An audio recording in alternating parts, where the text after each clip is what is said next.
कहा जाता है कि डार्क वेब और बॉलीवुड का एक बहुत गहरा कनेक्शन है। क्या कनेक्शन है? रिया सेन और अमीषा पटेल का भाई अमित पटेल, उसकी भी जो है वो एक एमएमएस स्कैंडल, दोनों एक्टर और एक्ट्रेस का ये लीक हुआ था और बड़ी ही एक नाजेबा किस्म की वीडियो थी। और शिल्पा शेट्टी के जो हस्बैंड है राज कुंद्रा, उनका भी एक केस आया था कि वो बच्चों की वीडियोस बनाते हैं और उसको डार्क वेब पे सेल करते हैं। उसकी बोन्स टूटी हुई थी और उसकी अगर आपने पिक्चर देखी हो जब वो उसकी डेथ हुई है तो उसकी यहाँ पे जिस तरह मुक्का मार के आंख नहीं सूज जाती, पूरी पर्पल हो जाती है।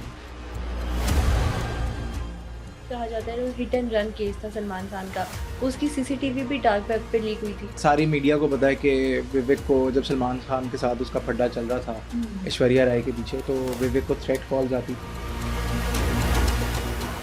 जो सीसीटीवी फुटेज थी जिसमें वो दिखाते हैं अंदर गई है, बाहर नहीं आई। कंगना रनावत ने एक सोशल मीडिया पर पोस्ट की थी कि डार्क वेब हर कोई यूज करता है लेकिन एडमिट बहुत कम लोग करते हैं। कहते कि तलाक के पीछे उसी का हाथ है कंगना का। कहा जाता है कि शादी से पहले आलिया भट्ट और रणबीर कपूर की फोटोज भी लीक की गई थी। इवन के एक और र्यूमर फैला था कि कैटरीना कैफ ने पहले अबॉर्शन करवाया था रणबीर कपूर के साथ जब वो थी। अमृता राव ने एक पॉडकास्ट में इंटरव्यू दिया है कि जब वो अपनी करियर के पीक पर जा रही थी तो तब उन पर ब्लैक मैजिक था या ईवल आई थी, क्या था?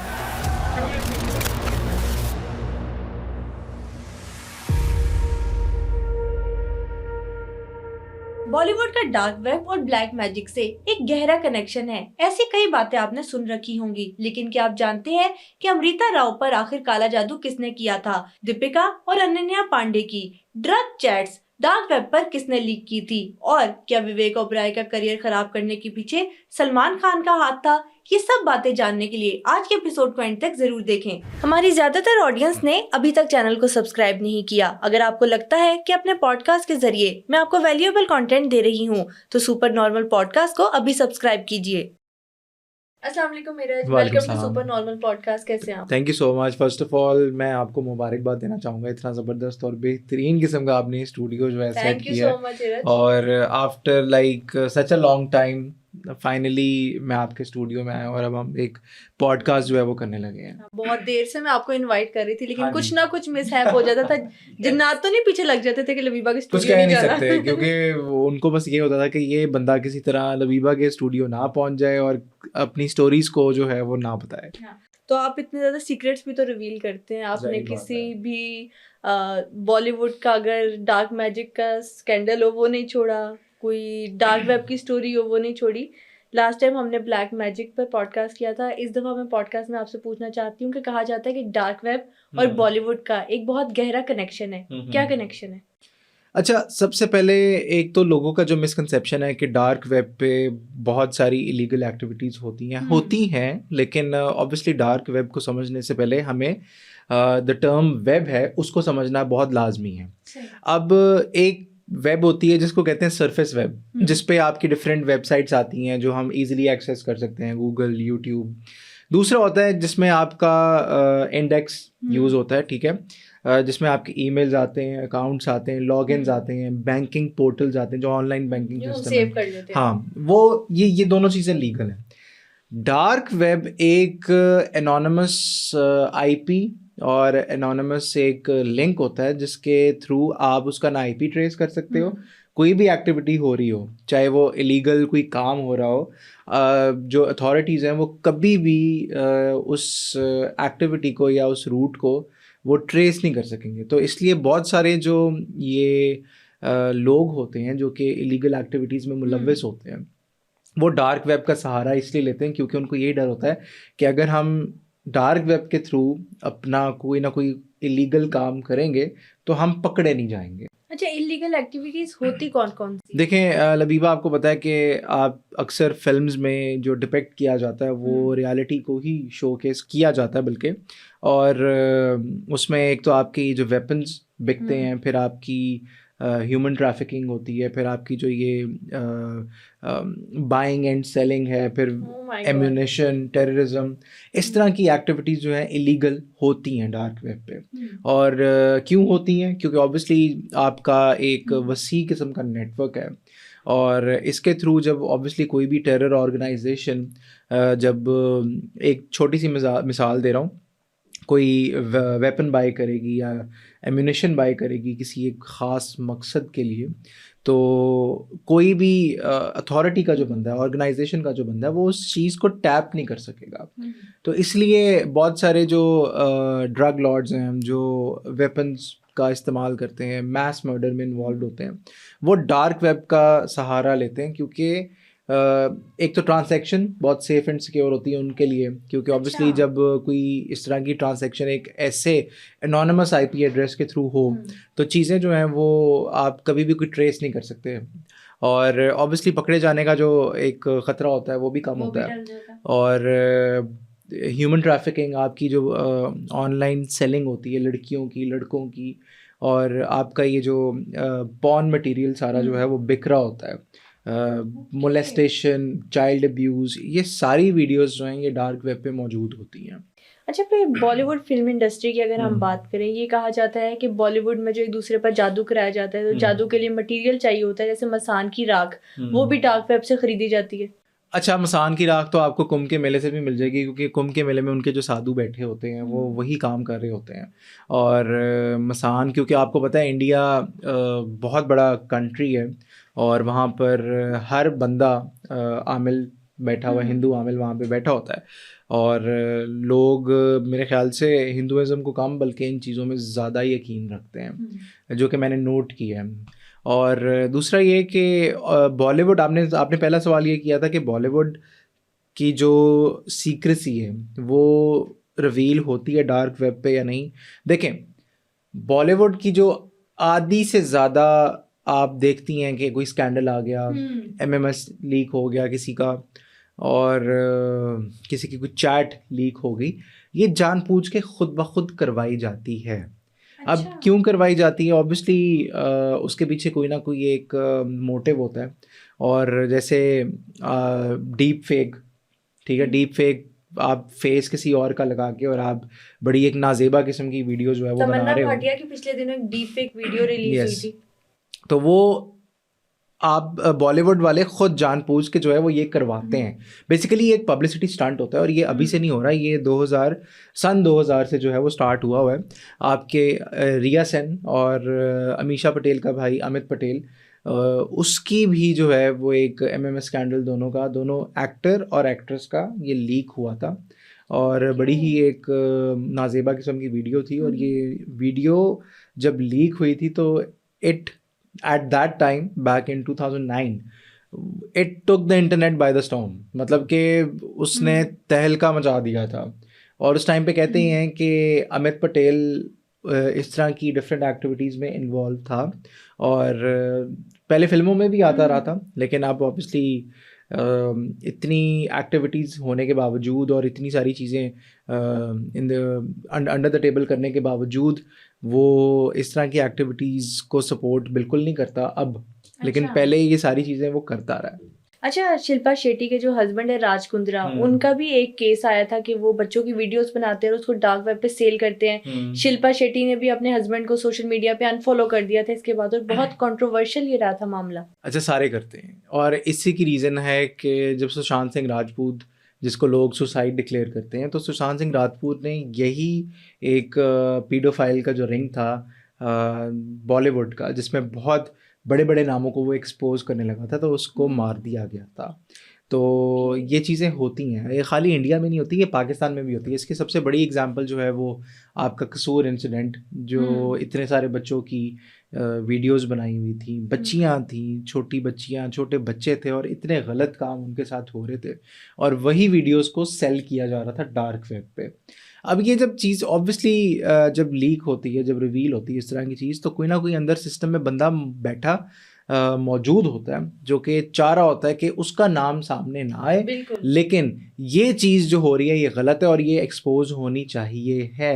अब क्योंकि आपको पता है कि डिजिटली हम इतना ज़्यादा इन चीज़ों में जो है वो पढ़ चुके हैं और इतना इन्वॉल्व हो चुके हैं कि हमें नहीं पता कि अगर ये एक चीज़ दिखाई जा रही है तो क्या वो एआई जनरेटेड है या क्या वो सच्ची है, क्योंकि इतना कंटेंट है, ये डिजिटल मीडियम आपका वीडियोस के साथ इतना सैचुरेटेड है कि आप डिफ़ाइन नहीं कर सकते। बहुत ही थिन लाइन है, आप बिल्कुल भी डिफ़ाइन नहीं कर सकते कि ये रियल है या ये फैब्रिकेटेड है। अब मैं कल ही एक इंस्टाग्राम पे जब रील्स स्क्रॉल कर रहा था तो मेरे सामने एक इस तरह की रील आई जिसमें एक बंदा चाइनीज़ था, बोट पे बैठा हुआ है, रात का टाइम है और वो चीखें मार के बोट भगा रहा है। तो जब कैमरा, क्योंकि उस टाइम पे लो रेज कैमराज होते थे, तो जब उन्होंने टॉर्च मार के पानी की तरफ किया ना, तो पानी की एक मखलूक है जिसको सायरन कहते हैं, वो मरमेड की तरह दिखती है। अच्छा। तो लोगों ने नीचे कमेंट किया हुआ कि ये तो एआई है, ये तो फैब्रिकेटेड है।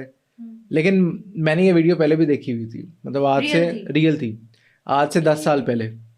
ये 10 साल पहले की वीडियो थी जो कि अब इंस्टाग्राम पे वायरल हुई थी। तो लोग कहने का बताने का मकसद ये है कि लोग इतना इन चीज़ों में पड़ चुके हैं कि ख़त्म हो गई है। ट्रांसपेरेंसी मुश्किल नहीं, ट्रांसपेरेंसी है ही नहीं, क्योंकि लोग समझते हैं कि अगर कोई भी इस तरह की एक्टिविटी हो रही है तो वो कहते हैं यार ये तो एआई है या ये तो फैब्रिकेटेड है। तो इस तरह की चीज़ें जो हैं डार्क वेब के लिए और ज़्यादा आसान बना दी गई हैं। सुशांत सिंह राजपूत के केस की आप बात करें, उसमें बहुत ज़्यादा सेलिब्रिटीज का नाम आता है, करण जौहर का नाम आता है, सलमान खान का भी नाम आता है। लिंक है उन दोनों का? देखें, पॉसिबिलिटी तो रूल आउट नहीं होती, लेकिन अगर आप ये देखें, अगर ये सोचें, मतलब एक कॉमन बंदा भी अगर ये डॉट्स कनेक्ट करने की कोशिश करे कि ऐसा कैसे हो सकता है कि आपकी सीबीआई ने जब इन्वेस्टिगेट किया तो इनकी इन्वेस्टिगेशन को साल हो गया, 2 साल हो गए, क्या वो एक छोटा सा केस इन्वेस्टिगेट ही नहीं कर पा रहे? और जब बॉडी को ले जाया जा रहा था तो अकॉर्डिंग टू द हॉस्पिटल के ऑफिशियल्स उसकी बोन्स टूटी हुई थी, सुशांत सिंह राजपूत की। और उसकी अगर आपने पिक्चर देखी हो जब वो उसकी डेथ हुई है तो उसकी यहाँ पे जिस तरह मुक्का मार के आंख नहीं सूज जाती, पूरी पर्पल हो जाती है, तो उसकी बॉडी के ऊपर तशद्दुद हुआ होता। अब 6 फुट की हाइट का बंदा, अगर ये टेबल बेड है और ये पंखा है यहाँ पे, अगर वो लटकेगा तो उसके पाँव तो ऑलरेडी टच हो रहे होंगे नीचे, तो वो सुसाइड कैसे कर सकता है? ऑब्वियसली बहुत सारे आपके ये जो घोस्ट हंटर्स हैं उन्होंने एक नई टेक्नोलॉजी आई है स्पिरिट बॉक्स के नाम से, जिसमें आप किसी के गुजरे हुए स्पिरिट को बुलाते हो और वो बॉक्स के अंदर आता है, वो फिर उसकी आवाज़ में बात करता है। तो मैंने अभी तक ये मीडियम में से एक्सप्लोर नहीं किया, लेकिन जब मैंने एक वीडियो देखी थी कि स्पिरिट बॉक्स में सुशांत सिंह राजपूत के स्पिरिट को बुलाया गया था और उससे जब गोरे ने पूछा कि यार how did you die, like did you commit a murder, did you commit a suicide, तो उसने कहा, उसने वो अपने नौकर का बार बार नाम ले रहा था। अच्छा। क्योंकि उस टाइम पे उसकी बिल्डिंग में सिर्फ वो था और उसका होम सर्वेंट था। तो हाउस सर्वेंट को भी जब उसने अंडर अरेस्ट किया, और by the way Sushant Singh Rajput की डेथ से 1 या 2 दिन पहले उसकी मैनेजर की डेथ हुई थी, दिशा की। अच्छा, ये दिशा का केस है, बड़ा कंट्रोवर्शियल है। सुशांत सिंह राजपूत का केस तो टिल डेट ये भी कहा जाता है कि जब सुशांत सिंह राजपूत की बॉडी लेके जाई जा रही थी तो एक नेबर बाहर निकली और उसने रिया पे इल्ज़ाम लगाया कि रिया काला जादू करती है। फिर उसकी जो मैनेजर थी उसकी डेथ ने भी बड़ी कंट्रोवर्सी क्रिएट की। अच्छा, दिशा का ये सीन था कि दिशा अपार्टमेंट बिल्डिंग की आई थिंक 14th और 15th फ्लोर से सीधा नीचे गिरी थी और नेकेड। अब कौन, अगर किसी ने सुसाइड भी करना है तो वो बगैर कपड़ों के क्यों सुसाइड करेगा? तो लोग कहते हैं कि उसको वहाँ से धक्का दिया गया था बिकॉज शी वॉज ड्रग्ड। और उसको किसने ड्रग किया था? बाल ठाकरे के नवासे का नाम आ रहा था, राज ठाकरे के बेटे का नाम आ रहा था कि इसने जो है, इसका इन्फ्लुएंस इन एक्टिविटीज़ में, इस तरह की चीज़ों में ज़्यादा है। अब वो है महाराष्ट्रन, मुंबई आधी से ज़्यादा आपकी पॉपुलेशन जो है वो महाराष्ट्र से है। ऐसे ही है। तो ऑब्वियसली जब आप इस तरह के बड़े बड़े लोगों को एक्सपोज करने के लिए निकलते हो अनटिल और अनलेस आपका नाम सलमान खान नहीं है या संजय दत्त नहीं है जिसके पीछे एक पूरी बैक है अंडरवर्ल्ड की, तो लोग ऑब्वियसली आपकी आवाज़ को दबाएंगे। और इवन के जब आपकी ऑटोप्सी रिपोर्ट जो है जब सुशांत सिंह राजपूत की आई थी तो उसकी बॉडी पे किसी सॉलिड चीज़ के हिट करने के मार्क्स थे। अब कहने को अगर उसने सुसाइड किया है तो उसकी बॉडी में मार्क्स कहाँ से आए, ठीक है। और दूसरा ये कि ऑब्वियसली एक बंदा इतना अच्छा स्टार है, मूवीज़ भी सही चल रही हैं, करोड़ों रुपया जो है उसके बैंक अकाउंट में पड़ा है, उसको क्या ज़रूरत है कि वो बिला वजह अपनी लाइफ को पूरा ख़त्म कर दे। बिल्कुल। और तीसरी चीज़ ये कि उसकी डेथ से डिप्रेशन किस चीज़ का था सुशांत को? डिप्रेशन नहीं था, मैं नहीं मानता, क्योंकि वो बंदा इतना हाईली इंटेलिजेंट, उसका इंस्टाग्राम अगर आप खोल के देखें उसको इतना शौक था एस्ट्रोफिजिक्स का। अब जिस बंदे को यूनिवर्स एक्सप्लोर करने का शौक है वो फिल्म कर रहा है, वो कॉलेज वाली जो उसने एक फ़िल्म की थी, मैं नाम भूल गया उस फिल्म का। दूसरा उसमें भी वही मैसेज था बिल्कुल कि आप सुसाइड ना करो, आप लड़ना सीखो। तो जो एक्टर, यस, जो एक्टर, जो बंदा इस तरह का मैसेज कन्वे कर रहा है तो क्या वो अपने फैंस के लिए इस तरह की मिसाल छोड़ के जाएगा? सोचने वाली एक बात है। अब उसकी डेथ से 1 या 2 दिन पहले उसने अपने दोस्त को मैसेजेस डर के मारे किए थे। उसकी ये चैट लीक हुई थी 2020 में, जब ये डेथ की उसकी खबर आई थी ना, तो उसकी चैट पूरी जो है वो लीक हुई थी।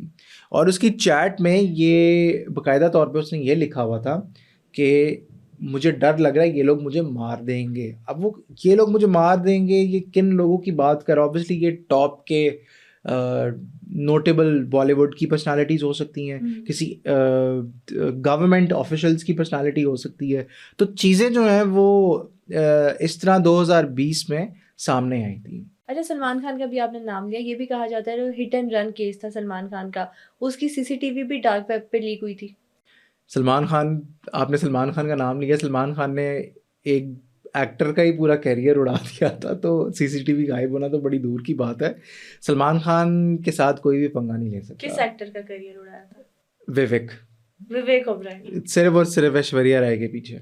ओह माय गॉड। विवेक ओबराय, और आप सबको पता है, सारी मीडिया को पता है कि विवेक को जब सलमान खान के साथ उसका फड्डा चल रहा था ऐश्वर्या राय के पीछे, तो विवेक को थ्रेट कॉल्स आती थी और उसको थ्रेट किया जाता था कि हम आपको मार देंगे। बड़ी बड़ी फिल्मों से उसको निकाला गया विवेक को। और बाद में क्योंकि अब ऑब्वियसली वो बात पुरानी हो गई है और अब वो वाला सीन है कि चलो सुलह सफाई करते हैं, जो होना था वो हो गया, ना तुम्हारे पास आई ना मेरे पास आई, वो किसी कोई और ले गया। इवन का सलमान खान अपने काफ़ी ज़्यादा इंटरव्यूज़ में ये कह चुका है कि आपकी अदालत एक शो है जिसमें वो कह चुका है ऑलरेडी कि अब he is happy for her, और वो एक अच्छे बच्चन फैमिली का वो पार्ट है ऐश्वर्या। तो मैं उसके बारे में क्यों इतना वो कहूँगा कि नहीं, बस ठीक है, जो हो गया वो हो गया। मैं सलमान खान ये ओपनली एडमिट करता है कि हाँ मेरी भी बहुत सारी गलतियाँ हैं, मैंने अपने एंड से बहुत सारी गलतियाँ की हैं जिसका मुझे रिग्रेट होता है। सलमान खान पे ये भी इल्ज़ाम आता था ना कि वो ऐश्वर्या राय पर तशद्दुद भी करते हैं। अच्छा, ये फैब्रिकेटेड था, गुस्सा ज़रूर करता था, चीज़ें तोड़ फोड़ उसने की है, क्योंकि जिस अपार्टमेंट में, जिस जगह पे ऐश्वर्या रहती थी, तो लोग जो नेबर्स थे वहाँ पे वो कंप्लेन करते थे कि ऊपर से तोड़ फोड़ की आवाज़ें आ रही हैं, सलमान खान गुस्सा हो रहा है, चीख रहा है, लेकिन लोगों ने कभी उसको हिट करते हुए नहीं देखा। तो ये हम कुछ कह नहीं सकते कि वो करता था या नहीं करता था, या ऐश्वर्या ने उसको जानबूझ के बढ़ा चढ़ा कर बताया। तो पॉसिबिलिटी हो भी सकती है और पॉसिबिलिटी नहीं भी हो सकती। तो आप कुछ कह नहीं सकते इसके बारे में, क्योंकि obviously he was obsessed with her, और जिस लेवल पे जाके उसने विवेक के साथ पूरी लड़ाई ली, तो आप एक्सपेक्ट कर ही सकते हो। अच्छा, एक और केस भी, जब हम इन सारे केसेस की बात करते हैं तो जिया खान का केस आता है, सूरज पंचोली का नाम आता है उनके मर्डर में। बिल्कुल। जिया खान का मर्डर हुआ सूरज पंचोली की वजह से या सुसाइड थी वो? अच्छा, मज़े की बात यह है लबीबा, जिया खान के हवाले से आपने बात की, तो जिया खान की एक डॉक्यूमेंट्री मैंने पूरी देखी थी जिसमें सूरज पंचोली आकर इंटरव्यू दे रहा है। कहते हैं उसके एविडेंस भी डार्क वेब पर थे। एविडेंस डार्क वेब पे एज सच मैंने तो नहीं देखे कि थे या नहीं, लेकिन जो सीसीटीवी फुटेज थी जिसमें वो दिखाते हैं कि जिया खान सिर्फ और सिर्फ अंदर गई है, बाहर नहीं आई, तो अंदर अगर वो गई है तो वो फिर बाथ टब में किस तरह डूब गई, कैसे मर गई वो। अब लोग ये कहते हैं कि सीसीटीवी फुटेज में एक हल्का सा नैनो सेकंड का ग्लिच आता है, मतलब वो सीसीटीवी फुटेज जो थी वो फैब्रिकेटेड थी। कोई ज़रूर आया उस जगह पे, और उस टाइम पे ना कोई गार्ड था ना कोई और बंदा था जिया खान के पास, मतलब कोई होम सर्वेंट, हाउस हेल्प, कुछ डोमेस्टिक हेल्प कुछ भी नहीं था। अब इतने सारे लोगों का ना होना, फिर गार्ड का भी ना होना, फिर एक सीसीटीवी फुटेज में छोटा सा नैनो सेकंड का ग्लिच आना, तो ऑब्वियसली मैं इसको सुसाइड तो बिल्कुल भी नहीं कहूँगा, क्योंकि जिया खान सही ट्रैक पे आ रही थी, मतलब She was doing well in her हाँ, career, ना? और वो बाउंस बैक कर चुकी थी, वो हील कर रही थी। अब जो बंदा हील कर रहा हो वो अपने आप को क्यों मारेगा। ऑब्वियसली जो भी था सूरज पंचोली और जिया खान के बीच में, इवन के लेटर्स भी रिकवर हुए थे। लेटेस्ट भी रिकवर हुए थे, फिर अबॉर्शन भी करवाया था जिया खान ने। तो it was not a suicide, it was a planned murder, मैं तो यही कहूँगा, क्योंकि जो नैनो सेकंड का उस डॉक्यूमेंट्री में सीसीटीवी का जो ग्लिच आता है ना, तो आप रूल आउट कर ही नहीं सकते। और जब ऑब्वियसली सारे सबूत, सारी उंगलियां सूरज के ऊपर उठ रही थी, तो फिर मैदान में आए सलमान खान, और सलमान खान ने कहा कि नहीं मैं तुम्हें बचाऊंगा। तो ये चीज़ें जो हैं ये ऑब्वियसली गिव एंड टेक तो होता है बॉलीवुड में। तो सुसाइड तो बिल्कुल भी नहीं मैं कहूँगा जिया खान का, लेकिन ऑब्वियसली ये मर्डर ही था। अच्छा, ये भी कहा जाता है कि जब बॉलीवुड की कोई फिल्म रिलीज होने वाली होती है, जैसे उड़ता पंजाब के बारे में कहा जाता है कि वो पहली डार्क वेब पे रिलीज हो गई थी और जो प्रोड्यूसर्स थे उनको थ्रेट किया जा रहा था। अच्छा, डार्क वेब पे आपने बहुत अच्छा सवाल उठाया। डार्क वेब पे पायरेटेड कंटेंट जो है वो लीक होता है, और ये लीक भी खुद करवाया जाता है फिल्म की हाइप क्रिएट करने के लिए। अब देखें, जैसा कि मैंने शुरू में मेंशन किया कि आप एक डिजिटल एरा के दौर में रह रहे हो और डिजिटली आप चीज़ों को मॉनिटर कर रहे हो। अब ऑब्वियसली जब आप एक फिल्म की हाइप बन गई है, ट्रेलर निकल आया है, आपने फिल्म रिलीज होने से पहले ही फिल्म को लीक कर दिया है, और वो भी गंदे प्रिंट में कि लोग देखें। अब ये एक मार्केटिंग टैक्टिक है। हर चीज़ आज के दौर में, डिजिटल के दौर में मार्केटिंग है, ठीक है। आप ये टिकटॉक का वो एक इन्फ्लुएंसर थी जिसका अभी एक स्कैंडल आया था, समिया हिजाब, वो भी जानबूझ के किया गया, पीआर स्टंट था वो। मतलब आपको नहीं पता कि आप किस ट्रेंड को फॉलो कर रहे हो और किस मीडियम को फॉलो कर रहे हो और किस तरह से आप चीज़ों को जो है वो लेकर चल रहे हो। तो खुद करवाया जाता है, कोई खुद मतलब लीक नहीं करता। हाँ, लाइमलाइट में आने के लिए जब लाइमलाइट में चीज़ें आ जाती हैं तो उसको फिर एक स्क्रिप्ट के तहत चीज़ों को थोड़ा सा तब्दील किया जाता है, अनफोल्ड किया जाता है। तो ये खुद ब खुद एक पीआर स्टंट होता है। अगर मतलब जो मीरा का स्कैंडल आया था कैप्टन नवीद वाला, तो वो भी कि मुझे नहीं पता, मेरे किसी ने फेस लगाया हुआ, ये किया हुआ, वो किया हुआ, ऐसा कुछ नहीं होता। ये सिर्फ और सिर्फ पब्लिसिटी स्टंट होता है। बिल्कुल ठीक हो गया। यानी डीप फेक वीडियो सेलिब्रिटीज को जब थोड़ी सी उनकी स्पॉटलाइट उन पर से हटना शुरू हो जाती है। एग्जैक्टली, अब आप पहुंची हैं असल चीज ये पे। बिल्कुल वो एक करीना कपूर की जो फिल्म थी हीरोइन, उसमें वो खुद ही अपना एमएमएस लीक करती है ताकि मेरी फिल्म जो है वो हिट हो जाए, क्योंकि करीना की सारी फिल्म फ्लॉप जा रही होती है। एग्जैक्टली, यही चीज होती है। अच्छा, कंगना रनावत ने एक सोशल मीडिया पर पोस्ट की थी कि डार्क वेब हर कोई यूज करता है लेकिन एडमिट बहुत कम लोग करते हैं। कंगना को ये बातें सारी कैसे मालूम है? मैं और आप, हम इंडस्ट्री के आउटसाइडर्स हैं, कंगना इनसाइडर है, ठीक है। वो इंडस्ट्री के लोगों के साथ बैठती है, उठती है, गॉसिप्स आती हैं, फिर आंखों देखी चीज़ें होती हैं। ऑब्वियसली अंदर का बंदा ही बता सकता है कि अंदर का मौसम कैसा है, ठीक है।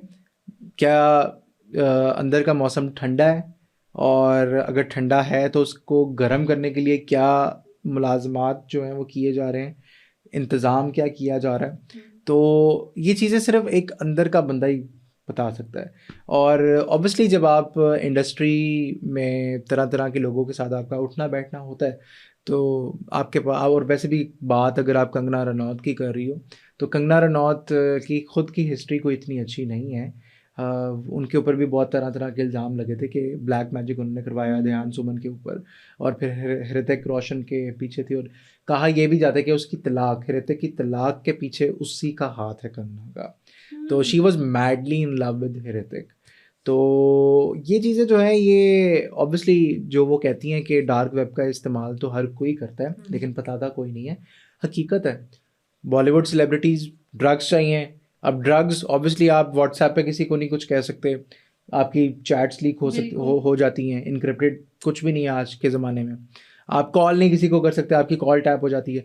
आप कौन सा ऐसा रिसोर्स यूज़ करोगे जहाँ पे आपको कोई ट्रेस ना करे? अच्छा, दीपिका पादुकोण की कहते हैं कि ड्रग चैट्स लीक हुई थी डार्क। अच्छा, वो इंटेंशनली था, मतलब वो टारगेट थी, क्योंकि वो जिस टाइम पे ये चैट लीक हुई थी, स्टूडेंट्स का प्रोटेस्ट हो रहा था दिल्ली में, अगर आपको याद हो। और वाहिद दीपिका एक ऐसी सेलिब्रिटी थी जो स्टूडेंट्स के पास गई थी, उस प्रोटेस्ट में शामिल हुई थी, और उस प्रोटेस्ट में वो उनके साथ खड़ी हुई थी। यानी गवर्नमेंट उसके पीछे थी। यस, मतलब स्टेट ने ये कोशिश ज़रूर की कि दीपिका को हम फ्रेम करें, और दीपिका की जो ड्रग चैट है हम शो केस करें, सबको दिखाएं ओपनली कि ये क्या है। और खाली इस तरह फ्रेम खाली दीपिका को नहीं किया जाता, आर्यन खान, शाहरुख खान का बेटा, उसको भी फ्रेम किया गया कि वो शिप पे था, क्रूज शिप पे था, और ड्रग्स उस शिप में ड्रग वाली एक्टिविटी हो रही थी। अच्छा, ये जो आर्यन खान का केस बड़े लंबे अरसे तक चला, शाहरुख खान भी बीच में नहीं आए जब तक आर्यन खान का अपने बेटे का वो उसका बड़ा जवान फिल्म का एक डायलॉग है ना कि बाप बेटे को हाथ लगाने से पहले बाप से तो निबड़ना। तो वो बेसिकली उसने टॉन्ट मारा हुआ है समीर वांखड़े को, जो कि उस टाइम का ऑफिसर था, और उसने आर्यन खान का अरेस्ट किया था। तो आर्यन खान का केस बिला वजह, मतलब Aryan Khan was not involved in the drugs. Obviously आप एक ऐसी हाई प्रोफाइल पार्टी पे जा रहे हो, तरह तरह के लोग होंगे, बिल्कुल, कुछ पानी पीते होंगे, कुछ शराब पीते होंगे, कुछ वैसी मिक्स किए बगैर ही आइस करते होंगे, कुछ हैश करते होंगे, वीड पीते होंगे। तो ट्रैप था, और ऑब्वियसली पहले से ही एक न्यूज़ जो थी वो दे दी गई थी, क्योंकि शाहरुख खान, आर्यन खान के अरेस्ट से पहले शाहरुख खान का एक कंट्रोवर्सी खड़ी हुई थी रिगार्डिंग सम रिलीजन के कोई रिमार्क्स थे जो उसने दिए थे। तो पॉजिटिव थे, लेकिन ऑब्वियसली जिन्होंने नेगेटिव बनाने थे वो फिर किसी और तरीके से आना चाह रहे थे। तो it was a well fought battle by Khan and his family. तो at the end of the day कुछ भी साबित नहीं हुआ था। हाँ, अनन्या पांडे की चैट पकड़ी गई थी जिसमें वो पूछ रही थी कि माल है, ये चैट लीक हुई थी, और ये एनसीबी जो नारकोटिक्स का डिपार्टमेंट है इंडिया का, उसने एनसीबी वालों ने खुद ही लीक की थी। ओह माय गॉड। यस, इस तरह से काफी सारे सेलिब्रिटीज का भी नाम आता है। ये भी कहा जाता है कि शादी से पहले आलिया भट्ट और रणबीर कपूर की फोटोज भी लीक की गई थी। ये भी पब्लिसिटी स्टंट था। पब्लिसिटी स्टंट भी था, और हो भी सकता है, क्योंकि आपको पता है रणबीर कपूर की कोई इतनी अच्छी हिस्ट्री नहीं रही when it comes to dating some high profile actresses. और दूसरा ये कि आलिया भट्ट और अकॉर्डिंग टू रणबीर कि हमारा अफेयर जो है वो ब्रह्मास्त्रा के सेट पे जो है वो स्टार्ट हुआ, हो भी सकता है। और बेबी भी ऑब्वियसली आपको पता है कि रणबीर कपूर जिस तरह की नेचर के हैं, और दीपिका को भी काफ़ी टाइम लगा उनसे मूव ऑन करने में। तो दीपिका तो रोती थी इंटरव्यूज में आके। यस, और वो रीज़न ही रणबीर कपूर बताए जाते थे, क्योंकि रणबीर उस टाइम पे शादी नहीं करना चाहता था दीपिका से। और इवन के एक और र्यूमर फैला था कि कैटरीना कैफ ने पहले अबॉर्शन करवाया था रणबीर कपूर के साथ जब वो थी। और ये बात स्प्रेड हुई थी, और ये बात किसी हॉस्पिटल के ऑथेंटिक डॉक्टर ने ये रिपोर्ट किसी न्यूज़ आउटलेट को दी थी। Oh my God. जब रणबीर कपूर डेट कर रहा था कैटरीना को, तो कैटरीना चाहती थी कि उसके साथ शादी हो, और रणबीर कपूर ने ये जूम टीवी को इंटरव्यू भी दिया था कि हाँ हम शादी करने वाले हैं। बिल्कुल। और उसके बाद ऐसा क्या हुआ, वो ये हुआ कि obviously she got pregnant. Ranbir Kapoor ने कहा कि अभी नहीं, मतलब मैं ये नहीं कर सकता, क्योंकि कटरीना ने कहा कि यार तुम तो शादी करने वाले हो तो क्यों नहीं कर सकते, क्या उसने कहा मैं नहीं कर सकता। उसके बाद फिर जब उसने कहा कि यार अबॉर्शन करवाओ तो फिर उनका ब्रेकअप हुआ था। Oh my God. So this was the whole story. अच्छा, डार्क वेब की जब हम बात कर रहे हैं, चैट्स वहाँ पर लीक होती हैं और वहाँ chats, images, MMS, videos, high profile politicians की, इवन के जो आपकी एजेंसीज के लोग हनी ट्रैप के अंदर आ जाते हैं। मतलब कोई औरत उनको सेड्यूस करती है और उनसे सारे स्टेट सीक्रेट्स निकलवाती है। वो वाली चीज़ भी, वो वाली वीडियोस भी वहाँ पर मौजूद होती है। और पेमेंट कैसे होती है डार्क वेब के थ्रू? Crypto currency? क्रिप्टो में करते हैं कुछ लोग दूसरे मीडियम्स यूज़ करते हैं, कुछ लोग ट्रेड करते हैं, ट्रेडिंग भी होती है। और कुछ लोग USDT एक फॉर्म है उसको भी यूज़ करते हैं। तो बहुत सारे मीडियम्स हैं, मतलब अगर मैं बताने बैठ जाऊँ तो ख़त्म ही नहीं होंगे। अच्छा, डार्क वेब की अब हम बात कर रहे हैं, जो बॉलीवुड है उसका ब्लैक मैजिक के साथ भी एक लिंक किया जाता है। बिल्कुल किया जाता है। अमृता राव ने एक पॉडकास्ट में इंटरव्यू दिया है कि जब वो अपनी देखा था। करियर के पीक पर जा रही थी तो तब उन पर ब्लैक मैजिक था या ईवल आई थी, क्या था वो? अच्छा देखें, एक चीज़ तो कॉमन है कि अगर एक बंदा तरक्की की सीढ़ियाँ चढ़ता जा रहा है, चढ़ता जा रहा है, चढ़ता जा रहा है और चढ़ते चढ़ते चढ़ते एकदम से वो गायब हो जाए, ऑब्वियसली आप को ये लगेगा कि यार नहीं उन्होंने उसने ब्रेक लिया है। लेकिन ये कैसा ब्रेक है कि वो आई, शी गॉट नोन और एकदम से गायब। ये तो है। अब इस तरह के केसेस ऑब्वियसली आप इंडिया जैसे मुल्क में जब होते हो और आप काम कर रहे हो वहाँ पे, तो आपके राइवल्स भी हैं। डेफिनेटली। ठीक है, विवाह के बाद, विवाह वाज अ सुपर शूटिंग के हिट। बाद सेलिब्रिटीज को रिप्लेस कर दिया जाता है। यस, विवाह जो शाहिद कपूर के साथ इसकी फिल्म आई थी, सुपर हिट फिल्म है। मैंने कुछ 200 टाइम्स देखी है। ठीक है, सुपर हिट फिल्म है वो। तो उसके बाद अचानक से गायब हो जाना, इवन के जॉली LLB में भी आई है लेकिन वो इम्पैक्ट नहीं था कैरेक्टर का जो उस टाइम पे मैं हूं ना में या विवाह में मैं था। हूं ना में था, विवाह में था और भी 2-3 फिल्में जो उसने की थी छोटी मोटी। तो हकीकत है और ये नज़र से नहीं होता। ऑब्वियसली आप अगर सीढ़ी चढ़ रहे हो, आप तरक्की कर रहे हो, आपको फिल्म पे फिल्म्स मिल रही हैं, आपका को एक्टर जो है वो तो खुश नहीं होगा या आपका रिश्तेदार तो खुश नहीं होगा। अच्छा, वो तो वर्ड रोकने यूज की किया था कोशिश। अमृता राव ने कि मुझ में वशीकरण हुआ था। वशीकरण क्या चीज है? अच्छा, वशीकरण कहते हैं बंदिश को। जिस तरह हम कहते हैं ना बंदिश लग गई, काम आते आते रुक गया और काम करने का दिल नहीं करना, तो उनकी लैंग्वेज में वो कहते हैं वशीकरण, मतलब बंदिश लगाना, फुल स्टॉप लगाना। और ऑब्वियसली उनके रिलीजन के अकॉर्डिंगली चीज़ें जो हैं डिफरेंट तरीके से होती हैं ट्रीट। लेकिन जब बंदिश लगती है तो आपका काम करने का भी दिल नहीं करता, आपकी सेहत डाउन हो जाती है और आपका काम चलता चलता जो है वो बंद हो जाता है, मतलब आते आते रुक जाता है। ये भी कहा जाता है कि बिग बॉस में जब सेलिब्रिटीज आते हैं तो बिग बॉस को जीतने के लिए भी एक दूसरे पर ब्लैक मैजिक करा देते हैं।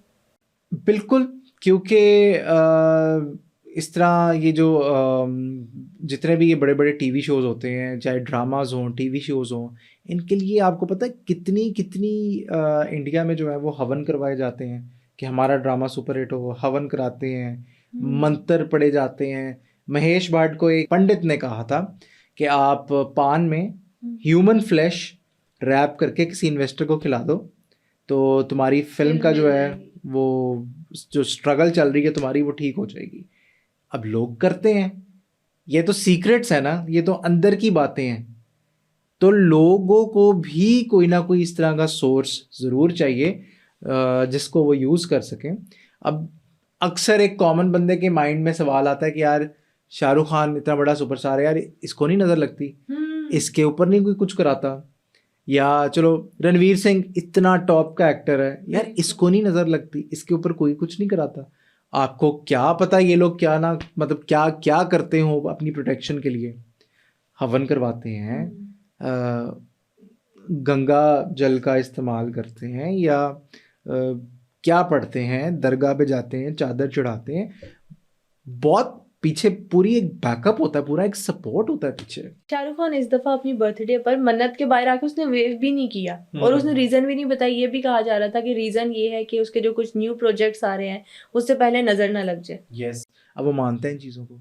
सलमान खान भी मानता है, उसने वो सफ़ायर पहना होता है, फिरोज़ा, ठीक बहुत है, सालों वो से। ब्रेसलेट जो है वो पहना। अब फिरोज़ा की ये क्वालिटी है, फिरोज़ा ईवल आई को रिपेल करता है। कोई नज़र लगाएगा तो लगेगी नहीं, वो एक और है उसका। शाहरुख खान अब धागे पहनने लग गया है, कड़े पहनने लग गया है। अब वो ब्लेस्ड हैं, मतलब वो वाली चीज़ें वो ब्लेस्ड हैं। वो एक एक एक्टर जो है उसके 4 से 5 आमिल लाजमी होते हैं उसके पीछे, जो कि उसको बूस्ट दे रहे होते हैं। पंडित भी होता है, एस्ट्रोलॉजर भी होता है, न्यूमरोलॉजिस्ट भी होता है, रेकी हीलर करने वाला भी होता है। तो ये चीज़ें आम है। अच्छा, ये जो न्यूमरोलॉजिस्ट भी होता है, ये जो बात आपने की, ये तो कहा जाता है कि जब मूवी की जब रिलीज डेट निकालनी होती है तब भी ये न्यूमरोलॉजिस्ट से पूछ कर निकालते हैं। इवन जो अपने बच्चों की इन्होंने बर्थ डेट होती है वो भी एक स्पेसिफिक डेट को निकालते हैं ताकि इनकी जिंदगी में पैसा आए। यस, देखिए नंबर का बहुत वो होता है, इम्पोर्टेंस है, ठीक है। और ऑब्वियसली जब आप नंबर की सिग्निफिकेंस आपको पता लगती है, एक एस्ट्रोलॉजर के पास आप जाओगे, वो आपको कहेगा कि यार ये जो नंबर है इससे बचना। अब वो क्यों कहता है? क्योंकि वो जो नंबर होता है, जब वो आपकी कुंडली निकालता है और उसमें आप वो उसके आपकी प्लैनेट की पोजीशन देखता है कि आपका राहु कहाँ पे है, केतु कहाँ पे, ये शैडो प्लैनेट्स होते हैं। आप कि आपका मार्स कहाँ पे है, किस घर में है, क्या वो हाउस नंबर 1 में है, 2 में है, 3 में है। तो वो फिर कॉम्बिनेशन चेक करता है, ठीक है, क्या 3 6 को सूट करता है, क्या 4 6 को सूट करता है। ये कितने हाउसेस होते हैं? 12 होते हैं।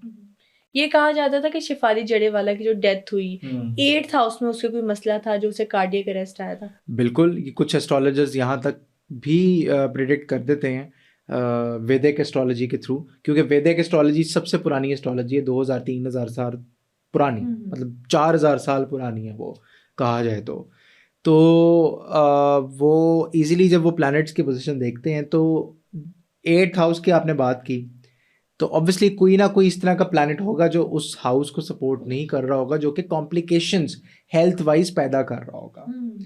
तो ये आप कह लें, क्योंकि ज़िंदगी मौत तो अल्लाह ताला के हाथ में है, लेकिन इस तरह की एक प्रेडिक्शन देना कि यार हेल्थ को कुछ हो सकता है और इस तरह का कहना कि डेथ हो सकती है, तो ये तुक्का है। डेथ हो सकती है, ये तुक्का है। हाँ, हेल्थ का आप ज़रूर इंडिकेट कर सकते हो कि हाँ हेल्थ का प्रॉब्लम आ सकता है। तो जब पंडित इस तरह के वो निकालते हैं, आपको पता है अल्फ़ाबेट्स के भी नंबर्स होते हैं, मतलब उर्दू के जो हरूफ होते हैं उनके भी नंबर्स होते हैं। एकता कपूर को कहा गया था कि आपने हर ड्रामे का नाम के से रखना है। अब के उसको सूट करता है। राकेश रोशन, ऋतिक रोशन के जो फादर हैं, उनको भी कहा गया था कि आपने अपनी हर मूवी का नाम के से रखना है। उसने क्रिश का होना प्यार है, करण अर्जुन, सारी सुपरहिट गई हैं। तो इम्पोर्टेंस तो है, अब सिग्निफिकेंस तो होती है। अब आपने अक्सर सुना होगा कि पंडित जो हैं वो कहते हैं एक्टर्स को कि यार 60-70 लगी हुई है, ठीक है, मंगल 60-70 है कि यार आपके ऊपर थोड़ी सी सख्ती आई हुई है। सैटर्न, जोहल जिसको कहते हैं, ठीक है, आप मांगलिक हो, मतलब आप अगर शादी करोगे तो वो चलेगी नहीं, टाइम पीरियड नहीं आपका ठीक चल रहा, तो उसकी रेमेडीज वो देते हैं। अगर आपका ऑब्वियसली मार्स ख़राब है तो वो मार्स के मुताबिक आपको रेमेडी देंगे।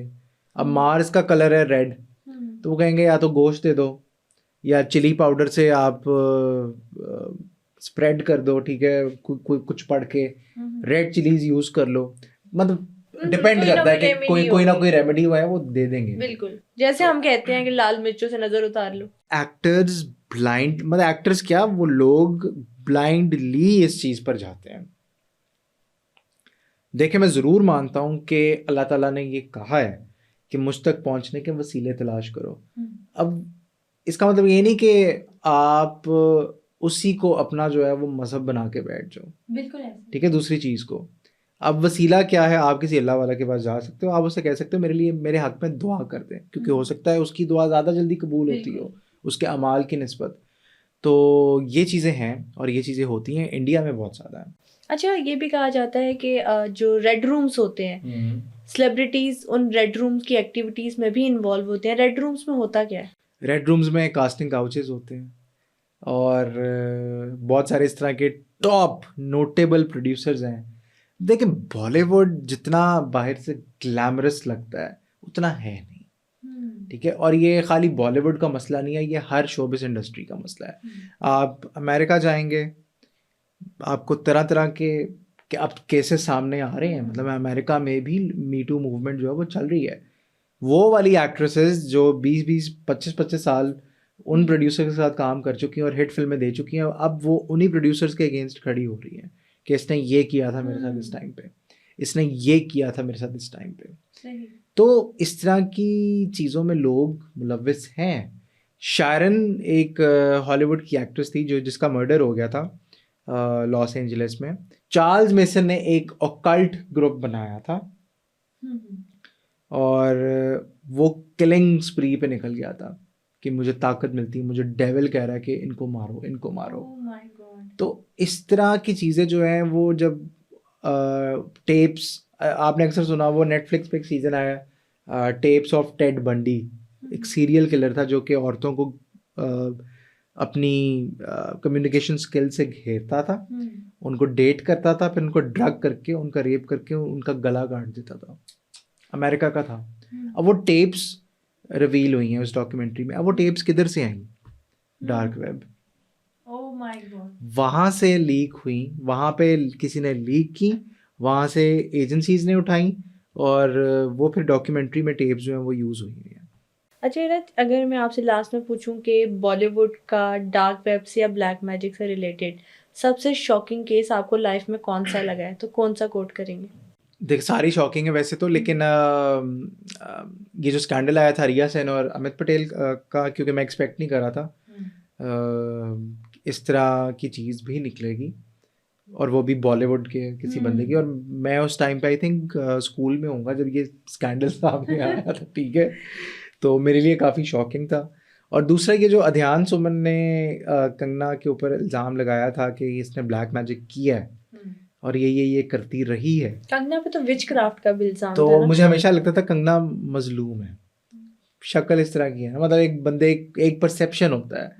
तो that was very shocking for me. और उससे भी ज़्यादा शॉकिंग ये था सुशांत सिंह राजपूत का मर्डर। क्या मैं, मतलब उसकी डेथ, आपस की बात है, उसकी डेथ जो है वो बहुत पर्सनल लेवल पे हिट किया था उसने मुझे, क्योंकि वो इंटेलिजेंट बंदा है। बिल्कुल। उसका दिमाग, उसका आईक्यू लेवल, उसका interest in astrophysics, maths, algebra, बहुत आगे का बंदा था वो। नहीं, और जो जिस फिल्म का आप नाम ले रहे हैं, आई थिंक लफंगे नाम था उसमें। लफंगे नहीं नाम था, मैं नाम भूल गया हूँ। वो सारे ग्रेजुएट्स होते हैं। हाँ, तो वो दिन भी क्या दिन थे, वो गाना है उसकी फिल्म का। तो क्लास ऑफ समथिंग नाम था, जिसमें बेटा उसका सुसाइड कर लेता है और देन हाँ, उसको मोटिवेट करता है। यस। तो ये 3 केसेस मेरे लिए बहुत एक हैरान कुन थे। अच्छा, मुझे तो आपने जितने भी आज सारे केसेस सुनाए मेरे लिए सारे ही बहुत शॉकिंग थे कि किस किस तरह से बॉलीवुड सेलिब्रिटीज़ की ड्रग चैट्स लीक होती है, एमएमएस कैसे लीक होते हैं, और क्या क्या ब्लैक मैजिक की ट्रिक्स अपनाई जाती है बॉलीवुड में फेम के लिए और दूसरी एक्टर्स को पीछे छोड़ने के लिए। लेकिन थैंक यू सो मच इरज, आप आज के पॉडकास्ट में आए और आपने सारी शॉकिंग बातें जो थी वो हमारे साथ शेयर की। Thank you so much for coming. आज के एपिसोड में हमने डार्क वेब और ब्लैक मैजिक से रिलेटेड बॉलीवुड स्कैंडल्स पर बात की। आप नेक्स्ट एपिसोड किस टॉपिक पर देखना चाहेंगे हमें कमेंट सेक्शन में जरूर बताइएगा। Stay tuned.